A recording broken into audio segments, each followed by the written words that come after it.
And we're back after, 2 months of recording. So. Yep. So, Mark, you have a big new change in your life. 6-week-old little boy. Who last night slept 5 hours? Yes.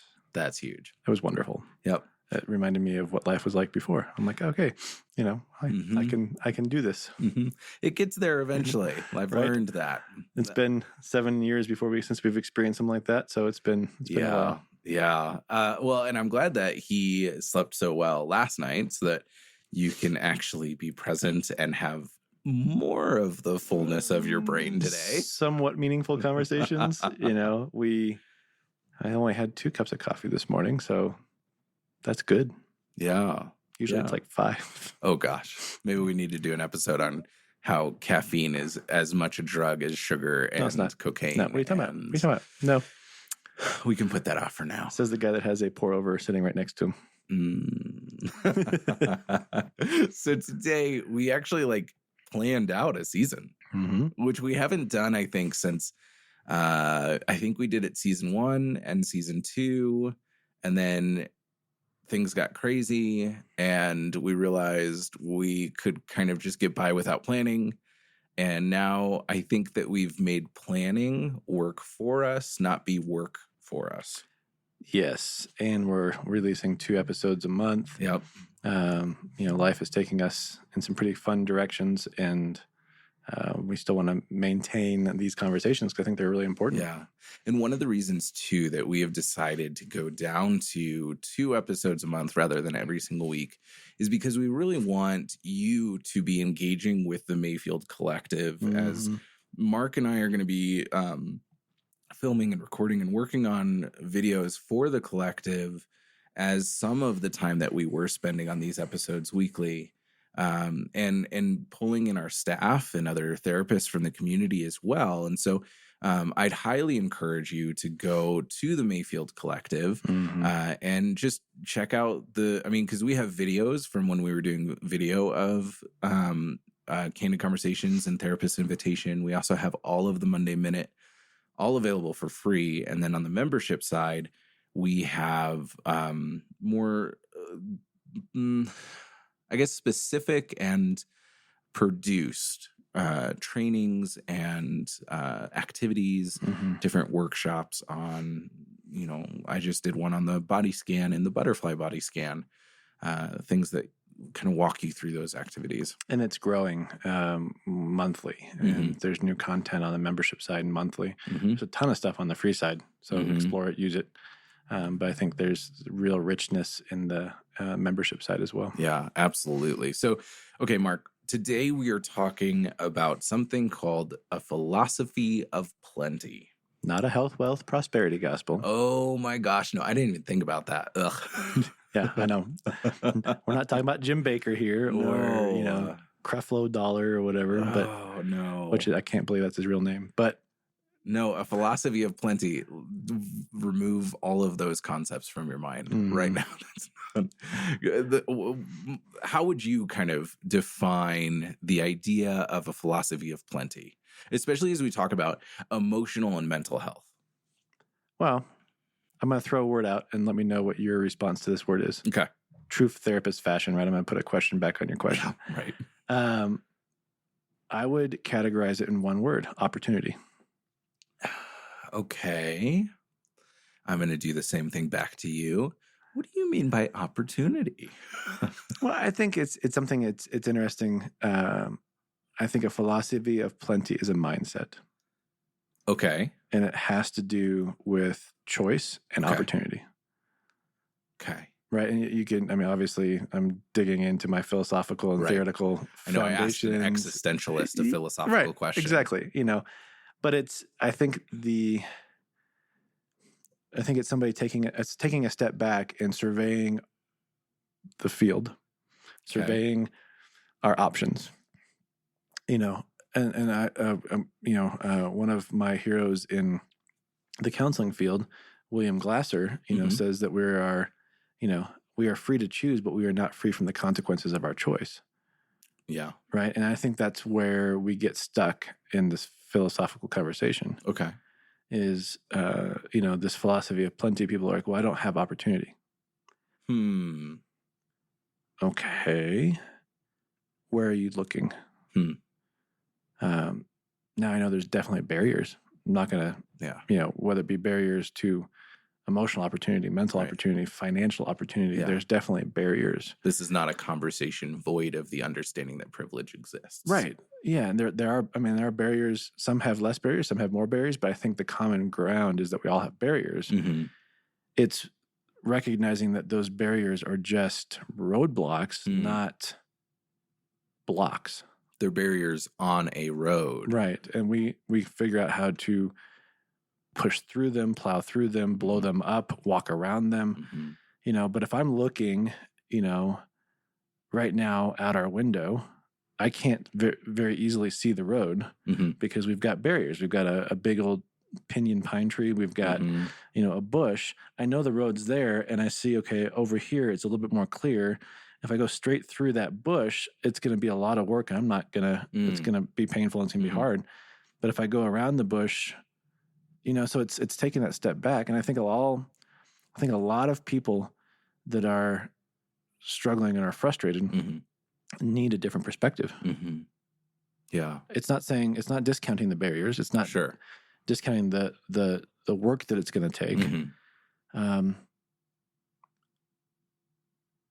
I think all of us have the ability for equal opportunity. I mean, that's not a popular statement right now. Yeah, and definitely something that touches on so much of what our society is grappling with right now in our history and honestly for the past forever. No, it's not new. Differing degrees. Right. Yeah. But I mean, disagree with me or pick it apart because I just, as I've been thinking about this is kind of where I've come to. I think, but I'm coming from a singular perspective. Right. I think for me, in a lot of my views, I try to ask the question, is this the actual issue or is there something deeper? Sure. And I think that helps therapeutically, but also, politically. And that I don't talk political. But I think a lot of the times when we get into conversations about politics, it's really easy to just get caught up in a singular conversation, even if it is opportunity. Or what would actually probably happen is maybe we're talking about healthcare or policing or something, and we get caught up in that conversation when there are deeper roots to the ideas that we're struggling with. And so I think for me, a philosophy of plenty speaks to the deeper roots underneath jealousy, underneath value, motivation, value. Because the way that I see it is that a philosophy of plenty at its base, if we wanted to boil it into like one mantra of the idea, is that your gain is not my loss. That a lot of the times, and I think we get this as kids, like, because you get this toy, I do not get that toy. But that's not applicable to the rest of life. Like, but think about you get a client, I don't get that client, but it doesn't mean there's less clients for me. Well, right. The opportunity still exists. Well, I think about, you brought something up there. Think about what we teach our kids growing up. Two kids are playing. We're at Joey's house, and how you doing? Yeah, right. Just thinking, I was watching the Friends thing the other day. I liked it. That was good. But yeah, so you're at Joey's house, and John is, the friend that's at Joey's house. Yeah, and Joey has this prized stuffed animal that he's, it was given to by grandma. He's 5 years old. This is his thing, and John wants it. What do typical parents say? Well, Joey, you've got to share with John. Dude, I am not going to share my car with somebody right now just because they want it. Yeah. So like that philosophy that we have of, it's an interesting what we teach. And so no wonder I think we're in this conversation of, well, wait a minute. What you have, I want. Give it to me. Yeah. Versus what you have, I want that inspires me now to make the choices in my life to receive the same opportunity that you have worked hard to get. Yeah. And I think there's this seditious lie in the midst of it that clouds the way we see things, because I think that oftentimes we're able to look at that and say like, oh yeah, that totally makes sense. Like if if somebody else has that car that doesn't, like, obviously I can't have that car because it's not my car. Right. You didn't pay for it. I could find ways to get that car. Like I could maybe do that. But we're not actually really struggling with that as much as we're struggling with the idea of seeing other people's success and having our guts drop. I to be candid, there was another organization in town that is similar enough to us and has been around a little bit longer and is much larger. And you and I have talked a lot about there's no room for competition in counseling. We could all be full and there would still be need. But there's still that sense of pride in the work that I do, pride in the organization that Mayfield has become. And so I saw that they were building a new building space. 1.7 million. Oh my gosh, it's beautiful. It looks gorgeous. I love the colors of the outside. I love how many windows they're going to have. Like, it looks really nice. And even as I was admiring this, my heart was dropping into my stomach and I just felt gross and I didn't like it and I didn't want this good thing for them.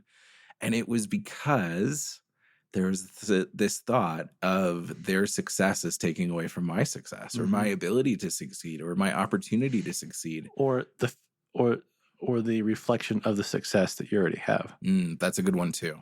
I like that. And what a philosophy of plenty is I think to some extent you need to have the ability to argue yourself into it.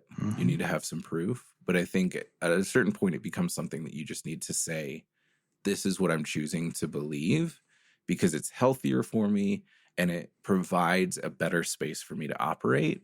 And it's just saying, good for them. Like I can be happy. I can be rejoiceful of their success because their success probably means nothing to me. Practically their success has no impact on me. Well, and what you see is the outward expression 100%. Of their success. We got to go to social media on this. Yeah, you don't know the backstory. Yeah. And does it take away from our success? No, I was having this conversation with somebody the other day going, I don't care if, I did. Full disclosure, I did care if we were the biggest in Colorado Springs. I don't care anymore. And it's more about, are we being faithful with what we've been presented? Are we doing it well? Are we taking care of our people well? Are we taking care of our community well? And if the answer is yes, then that's plenty. That's success. And so I think it's that, we're beating around this. And I think we've said it a couple of times, but it's a mindset. Yes. It's, philosophy. It's a philosophy. It's a mindset. It's a way of doing things that permeates all aspects. Yeah.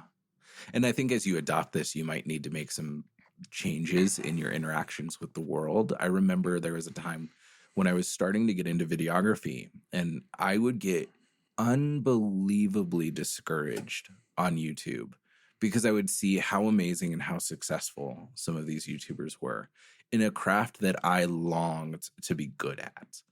And I finally came to the point where I had to unfollow a whole bunch of people from YouTube and Instagram and Facebook and all social media just so that I could have a break and that I could breathe and focus on me and focus on what I was doing and not constantly compare myself to the success of others.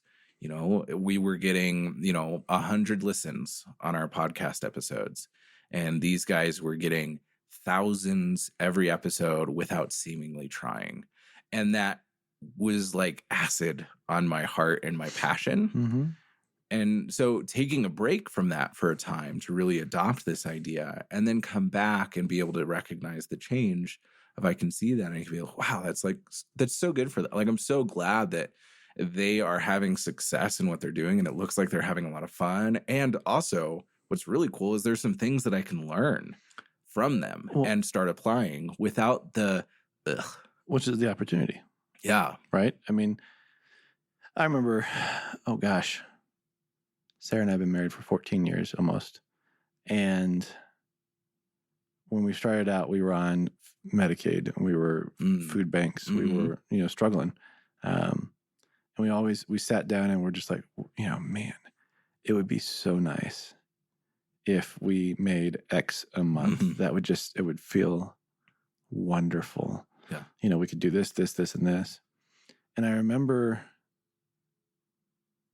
sitting with her one day and saying, but how blessed are we that we are able to still go to these 2 food banks and really get the things that we need for your dietary restrictions and that kind of stuff. And we talk about that. That was, 12, 13 years ago. And we talk about that all the time, just going, that mindset, not, oh man, they're driving a car with not duct tape on it, or they're driving this brand new, or this, that, or they're living in this house, or they have that, and again, we always bring it back to financial opportunity or financial plenty.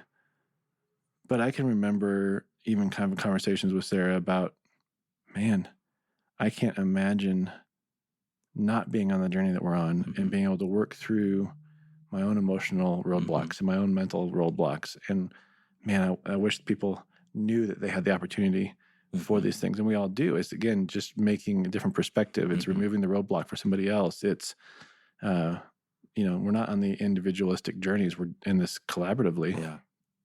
Well, and I think there's this lie that you can't be content and motivated at the same time. Right. Oh, yeah. Yeah. Oh, yeah. I mean, I love that. That's a good conversation, because it's like, well, I'm so grateful for where I'm at, and I've got these desires and dreams. Does that make me less grateful? Right. Well, and I think the lie is that we don't actually know what it means to be content. And what I mean by that is that I think that it's easy for us to believe that contentedness is satisfaction, that we are satisfied and happy and pleased. And that's not actually what I think contentedness is. I think being content is really practical and really realistic. It's recognizing the good and the bad. It's recognizing the plenty and the lack. And it's saying, kind of like, this is where I am, and it's still good. Sure. It's that peace despite circumstances. Right. And we'll talk a little bit about this in another episode this season, but I think there's an element of spirituality that plays into the idea of being content. Huge. Because I think that it allows us to focus on something beyond the base reality that we interact with through our 5 senses. And I think that is one of the huge benefits of a spiritual aspect of self. I mean, regardless of faith orientation, counselors have been recognizing this more and more, that it's important for us to have something beyond ourselves that we believe in, that we can focus on. And so I think that's a huge part of being content. And just to tease it, we're going to come back to this conversation near the end of this season to see how things change. Well, here's an example. Maybe practical, maybe not. Yeah. I'm not going to share too much right now, but you know what my family's going through right now. Yeah. We got some pretty rough stuff, right? And I have had to make a conscious decision to take the bad that we're dealing with and the good and sit with it. Yep. Can't fix the bad. Right. Can't wish it away, can't numb it out.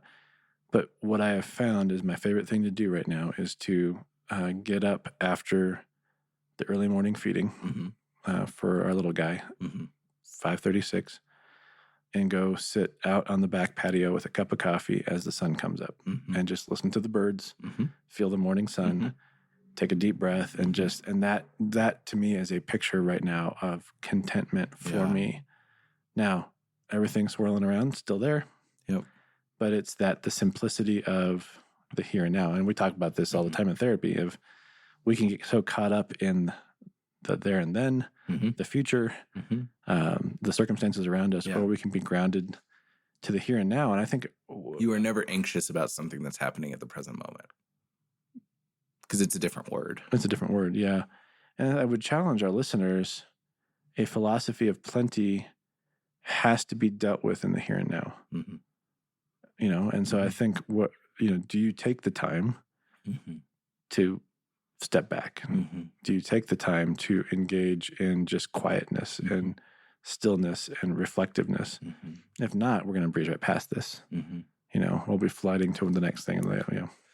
Yeah. And I don't know how healthy this is, so I'm not going to wholeheartedly recommend it. But if you're at all rebellious like I am, I think there's an element of self-motivation that can come to developing a philosophy of plenty, where we recognize that when we are coveting or being jealous of or just hating someone for their success because it means that we can't succeed or it takes away from our success or whatever, that person has more power over us in that moment than most other times. So the idea that because Peter McKinnon, I love Peter McKinnon. He's a big YouTuber, video stuff. I love him because he's successful.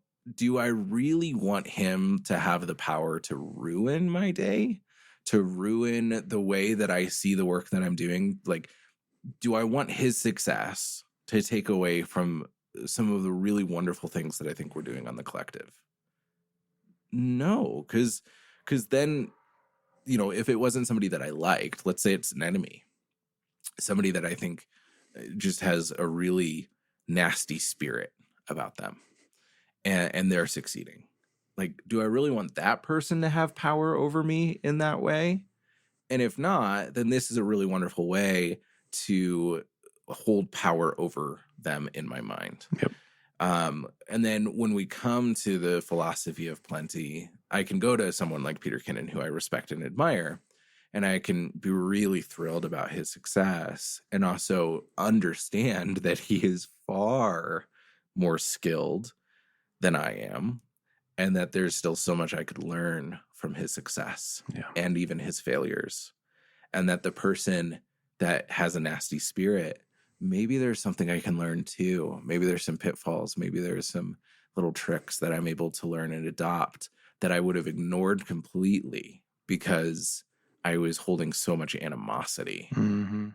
And so I think, we can trick ourselves into this sense of rebellion of like, no, I'm not going to let you have power over me in this moment and to poison my well. I'm going to take this power back, and I'm going to believe that our successes are separate. You can be as successful as possible, and I could simultaneously be as successful as possible. And my success might be more foundational because of contentment and peace. And it'll be my definition of success. Yeah, because which is different than theirs. How many people do we know, you and I know, that have such a drive for success that they're never satisfied? Oh, totally. They're never content. They're never happy. Relationships are falling apart. Which goes back to our old conversation about the definition of redefining success. Maybe they're not pursuing a true definition of success for themselves. They're pursuing a definition of success that someone else laid out, in which case the philosophy of plenty is not going to help you out at all. No, and it's probably changed because of inflation, but they said something back in the day, 5-10 years ago, they said that you don't have any more satisfaction after making $75,000 a year. Yep. And I forget who said it, but the right amount of money to make it a job is $1 more always. Always.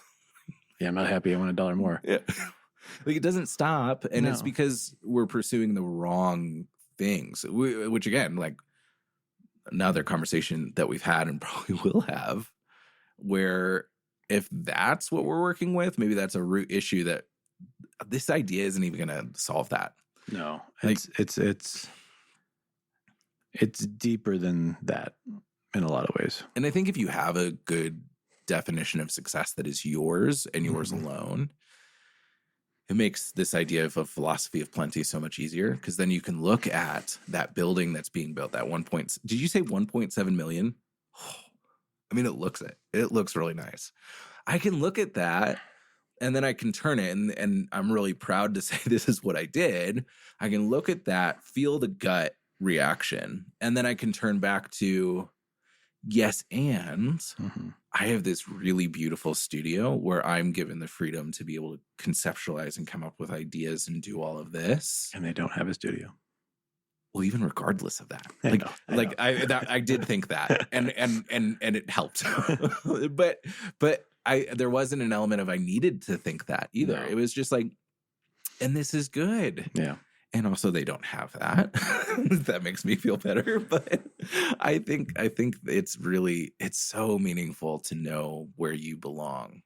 And we'll touch on that this season too. And this, maybe we can end on this or expand on this, whatever you want to do. But I had a friend on Facebook who's a coach asked this question yesterday. What is something that you enjoy doing that whether you succeed or fail at it, you still enjoy it? And to me, that's a definition of plenty, is that I've got things in my life that are good. Yeah. And even if if I fail at, so like example, I so enjoyed the process of writing my first book. Yeah. Second book. I mean, you enjoyed your first book. I did enjoy but your second book was definitely more enjoyable from this perspective. Yes. I enjoyed it. I just got back from recording the audiobook. Had a blast. If I sell 5 copies, that doesn't change. Right. If I sell 5 million copies, that doesn't change. That's what I tell people when I consult them on podcasting. It needs to be not motivated by numbers. Yeah. It needs to be motivated by something that is regardless of reaction. Or in most cases, like unless it's like a big time serious deal. If it's like a hobby. Right. Which is what we've started this out to be. I think I have a friend of mine that has a podcast that I've been on a couple times, but she has 100, 200,000 listens per episode. Yeah. Well, that's fantastic. Totally. But we started out, Candid Conversations and Therapist Invitation going, if we have 100 listens, that's worth it. Totally. We're having fun. Yeah. And I don't even know where we're at now. I think we're probably close to or over 40,000 downloads since we started, which is ridiculous. Yeah. Yeah. I like that. I think it is worth chewing on that, especially considering the newness of us planning out a season. Right. Well, there's a lot of conversations that have spurred from this idea that we want to explore with you over this season. And so I'd encourage you to, again, check out the collective, but keep up with these episodes as we kind of have this narrative that we want to put throughout. And we'd love to hear from you on how these ideas are impacting you. If we say something and you totally disagree and want to explain to us why, we'd love to hear that. I mean, we recognize that we don't hold all the answers. There's no right answer either. And so we'd love to hear from you. It's an invitation and a conversation. Absolutely. We'll see you next 2 weeks from now. Next week. Next time. See ya.